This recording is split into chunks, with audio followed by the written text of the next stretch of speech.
Alright mga idol, usapang boxing na naman tayo. Pag-usapan nga lang natin ang ilang kaganapan sa mundo ng boxing. Ngunit bago yan, subscribe na sa Boxing Club PH. sa inyo mga idol, unahin na nga natin itong pagkikita ni na former undisputed bantamweight champion at kasalukuyang unified super bantamweight champion na si Naoya the Monster Inoue. So mga idol, masaya nga kung sinalubong ni Naoya Inoue ang kanyang bagong stablemate na ating kababayan at kasalukuyang IBO flyweight champion na si Dave Apolinario. So mga idol, sa mga hindi nga po nakakaalam, magka-stablemate na nga itong si Apolinario at si Inoue. So pumirma nga kasi ng kontrata itong si Dave Apolinario sa Ohashi Promotion na may hawak nga rin dito kay Naoya Inoue. At para naman po sa mga hindi nakakaalam, bukas na nga po ang laban nitong si Dave Apolinario kontra sa Mexican boxer na si Brian Musimos. So kanina mga idol, nag-weigh in na nga itong dalawang boksingero at parehas nga po silang tumimbang ng 112.6. So ito nga pong ating kababayan na si Dave Apolinario may undefeated record na 18 wins with 13 knockouts, habang ito namang si Musimos ay may kartadang 23 wins with 6 knockouts at may 5 talo. At sa kabilang banda naman mga idol, sa darating na August 31 mga idol, lalaban din ang ating kasalukuyang WBC Asia Light Flyweight Champion na si Marco Jan Rementizo. So dadayo nga po ng Bangkok, Thailand itong si Rementizo para kalabanin ng Thai boxer na si Janawat Rempit.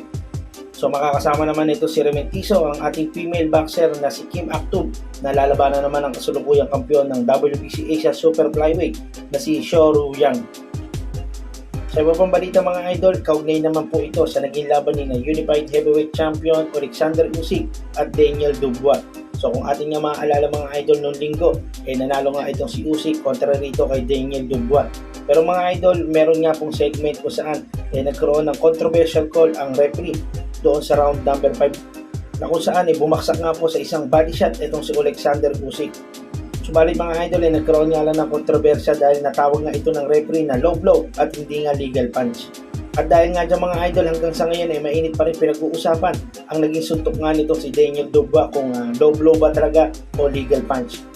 Pero mga idol, kung ang tatanungin niya ang Hall of Famer veteran referee na si Joe Cortez mga idol, malinaw na malinaw para sa kanya na ito ay legal punch. So sa naging interview nga rito sa veteran referee na si Joe Cortez ng Fight Hub TV mga idol, kanya nga po sinabi na ang suntok nga raw ni Daniel Dubois ay legal punch para sa kanya. So matatawag nga lang daw ito na low blow kung mas mababa pa nga sa belt line yung suntok na nangyari. Pero dito nga sa video mga idol, makikita natin na sakto-sakto sa belt line yung suntok nitong si Dubois. So ang dapat nga raw ginawa ng referee rito, warningan itong si Dubois na taas-taasan niya ang suntok. Sa iba pang balita mga idol, muli nga po sinabi ng kasalukuyang undisputed welterweight champion na si Terence Bud Crawford ang mga boksingerong gusto niya makalaban bago pa siya magretiro. So may 3 boksingero nga siya na gusto niya makalaban bago niya pa bitawan ang larangan ng suntukan.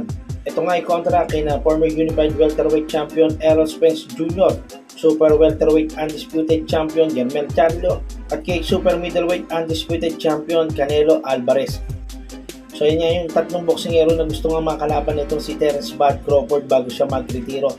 Pero mga idol, kung kayo naman ang tatanungin sino ba dito sa 3 to ang gusto nyo makalaban ni Terence Bud Crawford, so i-comment nyo na sa ating comment section at pag-uusapan natin yan. So hanggang dito na lamang muna mga idol. Maraming salamat sa mga tumutok. Huwag niyo pong kalimutan suportahan ang ating mga videos. Please like, share, and subscribe.